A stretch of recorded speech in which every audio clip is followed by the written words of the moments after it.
말씀 보겠습니다. 시편 148편 1절에서 14절 말씀입니다. 같이 읽겠습니다. 할렐루야. 하늘에서 여호와를 찬양하며 높은 데서 그를 찬양할지어다. 그의 모든 천사여 찬양하며 모든 군대여 그를 찬양할지어다. 해와 달아 그를 찬양하며 밝은 별들아 다 그를 찬양할지어다. 하늘의 하늘도 그를 찬양하며 하늘 위에 있는 물들도 그를 찬양할지어다. 그것들이 여호와의 이름을 찬양함은 그가 명령하심으로 지음을 받았음이로다. 그가 또 그것들을 영원히 세우시고 패하지 못할 명령을 정하셨도다. 너희 용들과 바다여 땅에서 여호와를 찬양하라. 불과 우박과 눈과 안개와 그의 말씀을 따르는 광풍이며 산들과 모든 작은 산과 과수와 모든 백향목이며 짐승과 모든 가축과 기는 것과 나는 새며 세상의 왕들과 모든 백성들과 고관들과 땅의 모든 재판관들이며 총각과 처녀와 노인과 아이들아 여호와의 이름을 찬양할지어다. 그의 이름이 홀로 높으시며 그의 영광이 땅과 하늘 위에 뛰어나심이로다. 그가 그의 백성의 뿔을 높이셨으니 그는 모든 성도 곧 그를 가까이 하는 백성 이스라엘 자손의 찬양받을 이시로다. 할렐루야. 아멘. 시편 148편 1절에서 14절까지 하늘과 땅과 왕들의 찬양을 받으실 주라는 제목으로 말씀 보도록 하겠습니다. 신자는 하나님께 감사하고 찬양하며 살아가는 자입니다. 신자의 일생은 하나님을 향한 찬양으로 가득 차 있습니다. 왜요? 하나님께서 우리를 창조하셨을 뿐 아니라 최선의 길로 인도하시기 때문입니다. 오늘 본문을 통해서 이에 대해 함께 살펴보도록 하겠습니다. 오늘 시편 기자는 이렇게 말합니다. 할렐루야. 하늘에서 여호와를 찬양하며 높은 데서 그를 찬양할지어다. 그의 모든 천사여 찬양하며 모든 군대여 그를 찬양할지어다. 시편 기자는 하늘에서 하나님을 찬양하자고 선포합니다. 그는 모든 천사와 하나님의 하늘의 군대와 해와 달과 밝은 별들에게 하나님을 찬양하라고 외칩니다. 그는 하늘의 하늘과 하늘 위의 물들까지도 하나님을 찬양해야 한다고 외치고 있죠. 이것은 천지를 창조하시는 하나님의 위엄을 생각하게 하는 요청입니다. 하늘의 천군 천사와 천체와 궁창과 궁창 위의 물을 모두 창조하신 분이심을 확연하게 드러내는 말들이기 때문입니다. 그렇다면 왜 만물이 하나님을 찬양해야 될까요? 시편 기자는 그것들이 하나님의 명령으로 지음을 받았기 때문이라고 말합니다. 하나님께서는 이 모든 피조물들이 자신의 위치에서 하나님의 영광을 드러내도록 만드셨습니다. 모든 피조물들은 자신의 위치에서 하나님의 영광을 드러낼 때 가장 지극한 복을 누릴 수 있기 때문이죠. 그러나 모든 피조물은 아담의 타락으로 말미암아 태초의 복된 모습을 잃어버리고 회복을 기다리고 있습니다. 예, 탄식하고 있는 중에 있는 거예요. 지금은 하나님의 영광을 온전히 드러내지 못하고 있기 때문입니다. 그러나 하나님은 만물을 이 상태로 내버려 두지 않으셨습니다. 이 모든 피조 세계를 다시금 온전케 회복시키기 위하여 예수 그리스도를 보내어 주신 거죠. 여러분, 신자는 예수 그리스도께서 만물이 하나님의 영광을 선포하는 온전한 모습으로 회복시키시는 분이심을 알고 그분께 감사와 찬양을 올려드려야 합니다. 우리는 예수 그리스도가 하시는 사역이 무엇인지를 잘 알아야 됩니다. 왜요? 이 시대는 하나님의 초월성, 하나님의 영광, 예수 그리스도로 이루어지는 만물의 회복, 이런 가르침들을 점차 잃어버리고 있는 시대이기 때문입니다. 무슨 말입니까? 지금 많은 성도들이 예수 그리스도를 그저 우리의 마음이나 위로하는 분으로 여기고 있다는 말입니다.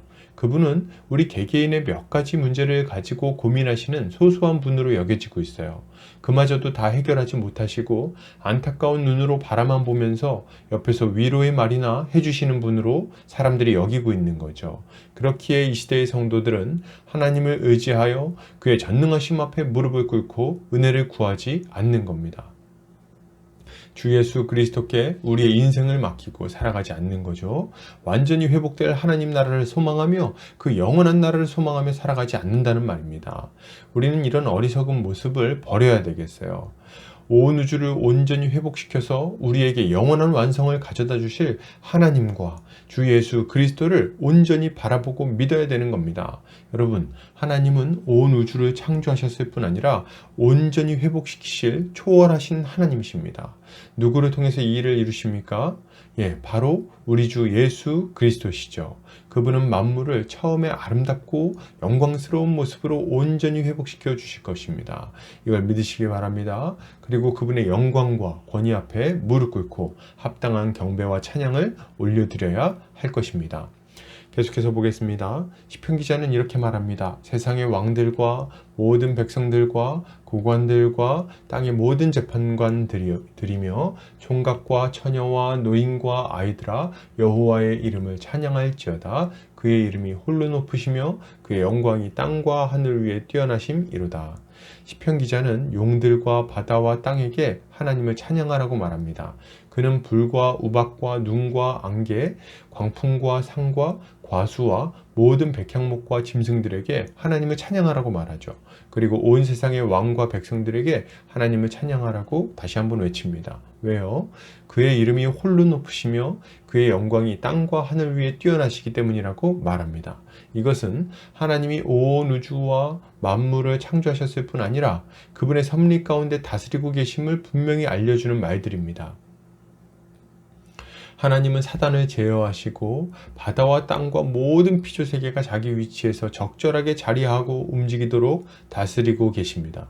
이 땅의 왕들을 움직이셔서 이 세상이 극한의 죄악으로 치닫지 않도록 제어하실 뿐만 아니라 악인과 선인에게 해를 비추시고 비를 내려주심으로 똑같이 잠시의 생을 누리며 하나님을 찾을 수 있게 해주시는 분이신 거죠. 그분은 죄인이 그 죄악 가운데 멸망하길 바라지 않으시고 그들이 돌이켜 하나님께 돌아올 수 있도록 시간을 허락해 주시고 또 복음 전도자들을 보내시는 분이십니다.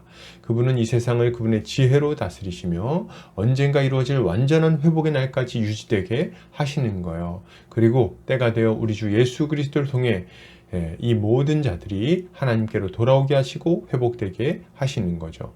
여러분, 신자는 예수 그리스도께서 만물을 그 은혜 가운데 다스리는 분이심을 알고 그분께 감사와 찬양을 올려드려야 합니다. 우리는 예수 그리스도의 십자가 사역의 의미를 좀 더 풍성하게 알 필요가 있습니다. 그분의 십자가 사역은 죄로 말미암아 하나님의 심판을 받을 수밖에 없었던 자들을 심판에서 건져내었다는 의미만 있지는 않습니다. 주님은 십자가에 죽으신 지 3일 만에 부활하셨고 하늘에 오르사 하나님 보좌 우편에 앉으셨습니다. 이것은 하나님의 모든 통치권을 위임받아 만물을 다스리는 주가 되셨다는 말이죠. 주가 되신 예수 그리스도는 만물을 그분의 무한한 지혜와 능력으로 다스리고 계십니다. 그리고 자신의 백성들에게 약속하신 성령을 부어주셔서 그들이 하나님의 통치에 순종하며 살아갈 수 있는 자들이 되도록 만들어 주셨어요. 그리고 주께서 구름 타고 다시 오실 때 온 우주는 온전한 모습으로 회복되어 영원까지 이르게 되는 거죠. 이것이 예수 그리스도께서 하시는 일이십니다. 여러분, 주 되신 예수 그리스도를 믿으십니까? 그분이 지금 하나님 보좌 우편에서 온 우주 만물과 더불어 우리를 다스리고 계시다는 것을 믿으시나요? 주님께 순종합시다. 주께서 약속한 회복을 이루어 주실 것입니다. 계속해서 보겠습니다. 시편 기자는 이렇게 말합니다. 그가 그의 백성의 뿔을 높이셨으니 그는 모든 성도 곧 그를 가까이 하는 백성 이스라엘 자손의 찬양받을 이시로다. 할렐루야. 시편 기자는 하나님께서 자기 백성의 뿔을 높이셨다고 말합니다. 그는 모든 성도 곧 그를 가까이 하는 백성들의 찬송을 받을 이시라고 고백하며 할렐루야를 외치죠. 이것은 하나님께서 자신의 백성들을 온전히 회복시키시고 그들과 함께 하시는 분이심을 생각하며 감사와 찬양을 올려드리는 것입니다. 하나님은 온 세상을 회복시키실 뿐만 아니라 자기 백성이 다시금 그 온전한 세상에서 복을 누리며 살게 하기 위해서 독생자 예수 그리스도를 보내어 그들을 구원하셨습니다. 그리고 회복된 자신의 백성들과 함께 하시며 그들을 다스리셔서 그들이 이 땅에서도 복된 인생을 살 수 있도록 하시는 거죠. 이것이 시편 기자가 하나님을 찬양하는 이유인 것입니다. 여러분, 신자는 예수 그리스도께서 우리를 온전히 회복시키실 뿐 아니라 우리의 인생 가운데 개입하셔서 하나님 나라의 복을 이 땅에서도 풍성히 누리게 하시는 분이심을 알고 감사와 찬양을 올려드려야 합니다. 우리는 예수 그리스도가 우리의 인생을 다스리시는 것을 믿습니다. 그리고 그분이 우리의 인생을 점차 복되게 바꾸어 주실 것도 믿어요. 그렇기에 우리의 생각과 마음에 부딪히는 명령이나 가르침에도 우리는 기꺼이 순종하고자 하는 것입니다. 요점은 주님이 우리의 인생을 가장 최선의 길로 인도해 주신다는 거죠. 그 순간에는 그것이 별로 안 좋은 선택이나 방향처럼 보이지만 결국 하나님이 예수 그리스도 안에서 이끌어 가시는 길은 가장 최선의 길임을 여러분 믿어야 됩니다. 주님은 우리를 세상의 풍조와 마귀의 유혹에서 벗어나 의의 길, 생명의 길, 회복의 길로 걸어가게 만드시기 때문입니다. 여러분, 하나님이 우리의 인생을 회복시키시고 최선의 길로 인도하신다는 것을 믿으시기 바랍니다. 우리를 향한 하나님의 뜻이 복된 인생임을 기억하시기 바랍니다. 그리고 주님께 순종하며 그분의 복을 날마다 맛보는 삶을 살아가야 할 것입니다. 결론을 드립니다. 여러분, 신자는 하나님이 온 우주의 창조자이자 통치자이심을 믿고 그분의 통치 가운데 순종하며 살아야 할 것입니다. 이렇게 할 때 주님은 우리에게 이 땅에서 풍성한 복을 누리게 하실 뿐 아니라 영원한 복락 가운데 들어가게 하실 것입니다. 오늘도 주의 은혜로 승리하는 성도님들 되시기를 주의 이름으로 축복합니다.